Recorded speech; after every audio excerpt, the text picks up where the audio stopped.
this thing on? Because it's getting ready to be on.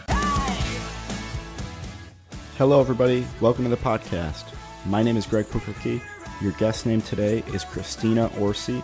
She's our first ever repeat guest on the podcast. We've been doing this over 2 years, so it's great to have Christina back in the studio.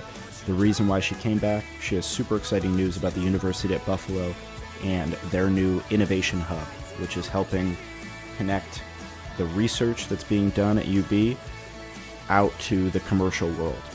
Super interesting episode. Really hope you guys enjoy, and thank you so much for listening. Bye, guys. So, for those that don't know, what is the Innovation Hub? Yeah, the Innovation Hub is a major initiative being led by University of Buffalo, really focused on supporting all of the amazing technology innovations that happen at UB and our partners, Roswell Park, Kaleida Health, Jacobs Institute, and Hauptman Woodward. They're all our research and academic health partners. And every day there's innovations happening at our institutions, and the Innovation Hub is really focused on getting more of those ideas out of the lab in the classroom into the marketplace by starting companies and helping them grow right here in Buffalo.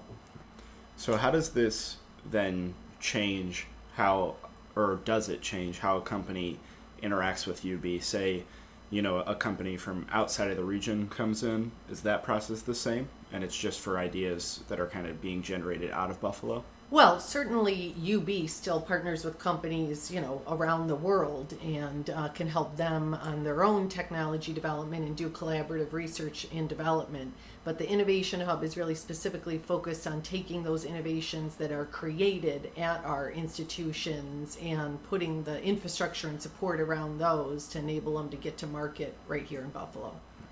And it's so powerful, and it's something we tout all the time, is all those institutions that we have and just the clout of the medical campus. How important is it to you to kind of be the connector of all of those, or at least one funnel to get ideas to the marketplace? Yeah, well, that's a big part of what we're doing. We're reaching, all different faculty and, in UB's case, students as well that may have, their own technology innovations.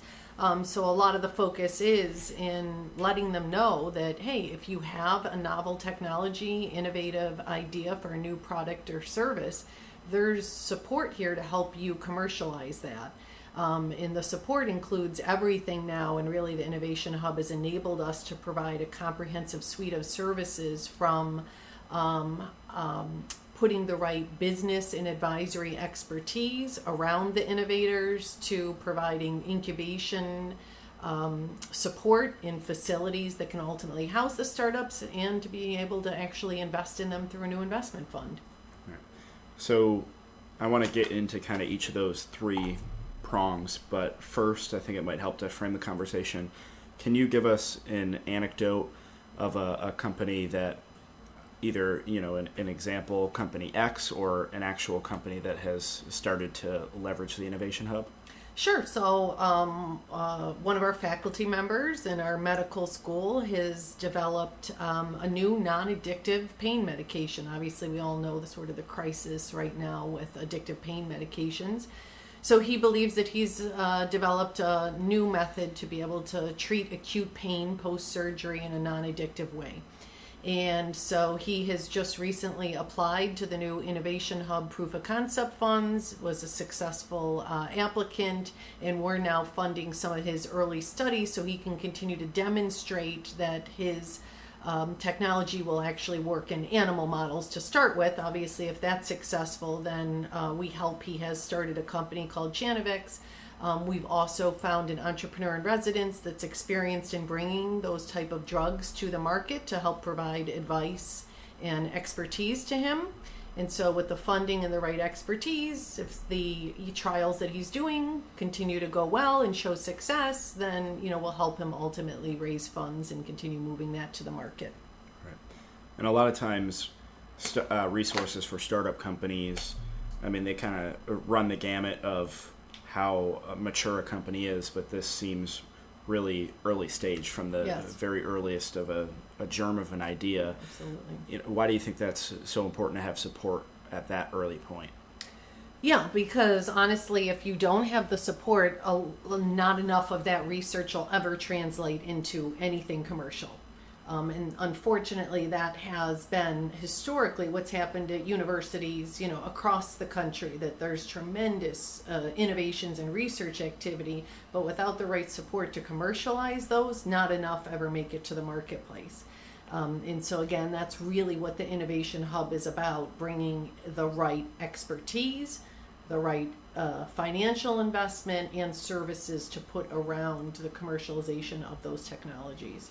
Right. So, drawing ideas out of the university, bringing it to market, more macroscopically, can you talk a little bit about what it means for our region to have those ideas, hopefully turning into companies, hiring people, and producing profit? Absolutely. Well, really, when you look at any of what we would consider some of the most successful entrepreneur tech centers, whether it's Silicon Valley or Boston, at the heart of them, they have a really strong research university where a lot of those innovations started. But what they also had was that infrastructure of experienced entrepreneurs, investors, and a culture of wanting to commercialize and being able to support that commercialization. And you can see the impact that has had on those economies. They're now meccas of, entrepreneur and innovation. And, in Buffalo, we have the same depth of platform of research when, again, you look at UB and Roswell Park and our other research partners. So we have incredible innovations happening here every day, and everything from new medical devices to new drugs, diagnostics, new robotics, new renewable energies, new materials. It's across the spectrum of technology innovations. And now we have the resources to be able to provide the support to help them bring more of those to the market. And the goal is, let's do it right here through either partnering with existing companies or increasingly standing up startups around the technology and enabling those startups to stay and grow here. We have spun out ideas in the past, but unfortunately they've been commercialized in a startup that went somewhere else, because that's where they found the funding or the support that they needed. Now we can do that right here and have an impact in our own economy. Right. And you look at a company like Athenex, which was a project we helped the manufacturing facility down in Dunkirk, I think it is. Yep. So out of the Innovation Hub, it's a lofty goal to have a bunch of Athenexes, but that's kind of the goal, is a spin out from the university. And Athenex was started by a faculty member, I think almost 12 years ago, right? In that case, again, oncology drug development, very long pathway, does take a lot of investment, but they started in our Center of Excellence in Bioinformatics. We housed them early on. They didn't have all the resources in our community then that you needed to help startups, but we're able to ultimately attract an investor and a CEO that brought some of those resources, and now are creating their first manufacturing facility and have hundreds of employees in our area. So that is the goal. We want to have a lot more successes like that right here. And if Athenex, if that professor had the idea for Athenex today, would the Innovation Hub be the route to go? Yes, exactly. Because we'd be able to, again, really bring the expertise and experience in how to commercialize their innovation, to partner with the faculty member. Faculty members, in some cases, this is their first journey on commercializing a new technology. They understand the technology, that is their expertise. But what we're bringing is the business expertise, someone who knows how to go to market, how to raise investment funds, how to develop a sales channel, all of those things you need to ultimately commercialize the technology. Right. So you started talking about some of the things that the Innovation Hub can offer. You talked about incubation and lab space. Tell us a little bit about that build out and timeline, size, all that kind of stuff. Yeah, so University of Buffalo's downtown building, our Center of Excellence in Bioinformatics and Life Sciences, over the next year is being transformed through Innovation Hub renovation funds to be able to serve as an incubator. So it'll have a combination of wet lab and office and co-working spaces so that we have a place for these startups to start and grow physically. There'll also be a lot of shared amenities and equipment that in particular, a lot of life science and physical science companies need in their early stages and can't necessarily afford on their own. So we're in the design phases right now. It's very exciting to renovate the spaces. The wet labs are actually already built out. They have been for a number of years. Over the next year, a number of faculty that currently occupy those spaces are moving to other UB facilities that we now have as we've grown our presence on the Buffalo Niagara Medical Campus. So that enables faculty to move to other facilities with their other faculty member, and then we're able to reuse that space to incubate startups as they start and grow in our community. Yeah, and for those that maybe don't know, because I've heard it a bunch in conversation, how important is just available like wet lab space to life sciences companies when we're attracting people from out of the region? I know it's a big topic of discussion and even concern at some points. Yeah, well, it's critical because if they don't have the wet lab space to be able to continue to develop their technology, that's a real limiting factor for them. So it's the availability of wet lab space, which, in our region right now, we don't have much wet lab space available, in particular that's at an affordable rate and that someone doesn't have to pay to build from scratch. And then you sort of marry that with, like I said, a lot of shared equipment, and then the other amenities that'll be in the building from, shared conference spaces, access to experts, access to mingle and work and learn from other companies that'll be at the location. Our genomics and proteomics core centers that'll be available to provide industry support. You'll really have, all the services that a startup early stage company needs in a facility. And tell us a little bit about the capital options, capital fund that's a part of the Innovation Hub. Yeah, so we'll have about a $13.5 million fund. And essentially there's two components to it. The first is proof of concept grants that are actually made to the researchers who have a new technology. We just launched our first application. We ended up making 7 awards to 7 different principal investigators, and essentially those grants are generally around $50,000, and they're for very specific development milestones to de-risk the technology. Those milestones are informed by industry input.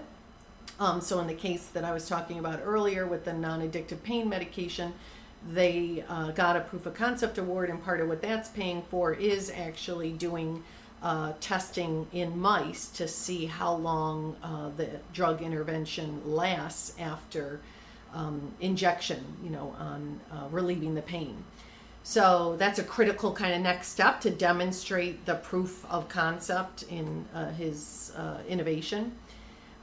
So that's a first phase of the awards, and then we'll have an equity investment fund that'll be very early stage, first money into the startup if a startup actually forms from one of these innovations. And so in that case, they'll generally be convertible debt, and we'll take some equity position in the company and make an investment in them.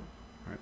And you're involved in the entrepreneurial ecosystem in Buffalo, not just through UB, but just as a general figure and advisor to a lot of people. How, and thought leader, how significant is it for Buffalo to have another capital equity option for startups? Well, it's critical because honestly, Buffalo still doesn't have enough equity investment options really for early stage, and in particular, in the case of our funding, it really is, first money in, right? So the highest risk, earliest funding is very limited. The other pools of that kind of capital in the area are basically 43 North business plan competition, which is attracting some of the best and brightest startups from around the world and will continue to do so, and Launch New York that has an early stage fund. But collectively, we have maybe between our fund, 13 million, 5 million a year from, awards of 43 North and Launch's fund, $20 million for an entire entrepreneur startup ecosystem, that's a drop in the bucket. So while we're very grateful that we have this funding, the community needs to continue to attract other investment funds and investment to the area. Yeah, and this seems like a natural next step in our evolution. Exactly. And our role is really, let's help de-risk, catalyze more technologies moving from the lab to the marketplace, and really get them ready for private sector investment. Right. And that first smaller grant award, that almost seems like you talked about how high risk early capital is. That seems like a good way to hedge your risk a little bit and weed out things that might not be able to continue to grow. Right. So for a minimal investment, right, we're trying to early on de-risk it and either fail fast, which is okay, or hopefully get to a critical inflection point in technology where you're ready to move forward and go and find your next tranche of funding, whether it's through federal SBIR, STTR grants, which we've been focusing on helping a lot of these early stage startups attract more of that non-dilutive capital, and then ultimately our own investment funds or private investment funds. So I want to talk about what success means for the Innovation Hub. Let's start with, what does short-term success look like from your perspective? Yeah, so sort of short term is the new incubator opens in about a year from now, right? And we're able to start housing a lot more startups. The investment fund, while the proof of concept is already launched, we'll have another round in the fall, and we'll actually launch the seed investment fund this fall. So we'll start to make our first few investments.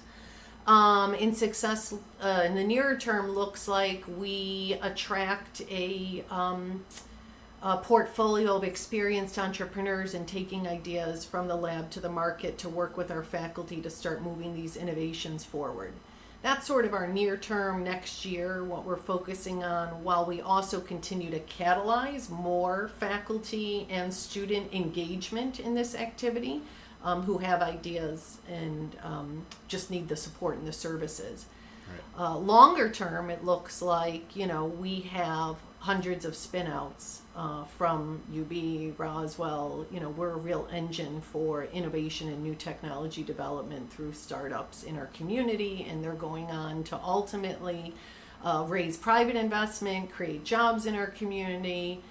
Hopefully you have a few major public exits in there. They return funds, so all of the investment funds will go back into creating a sustainable fund. We have lots of millionaires that are angel investors in the next group of startups, and the ecosystem continues. Right. And this really is, a plan.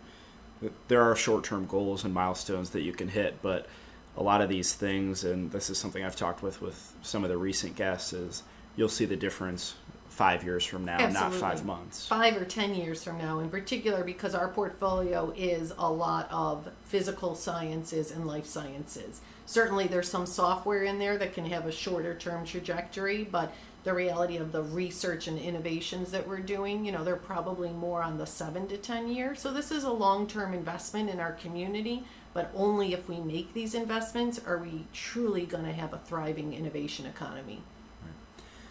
Well, thank you so much for your time and being on today. Like I said, I think you're my first repeat guest, other than Carolyn in our office, but she doesn't count. Well, I'm glad I was invited back, and thanks for the time today. We are going to make you, I didn't go back and listen, but we might have changed some of the Blizzard round questions. We're going to make you answer them again, if not. If you were a flavor of ice cream, what would you be? Flavor of ice cream. Chocolate chip cookie dough. Book or TV show that you'd recommend? Book or TV show that I would recommend. Oh, I can't say some of the TV shows that I watch on here.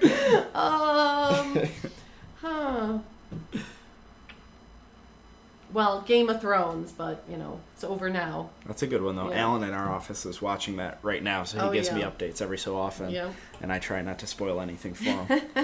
Text or phone call? Text. Bills or Sabres? Bills. Hiking or skiing? Skiing. Last question, chicken wings, drumstick or flat? Flat. I'm going to listen back and see if that's how you answered the first time. Okay. Thank you so much. Thanks. Bell Ringer is a podcast by Invest Buffalo Niagara, the region's privately funded, nonprofit marketing and economic development organization.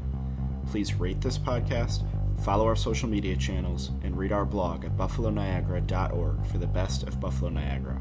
Come grow your business with us.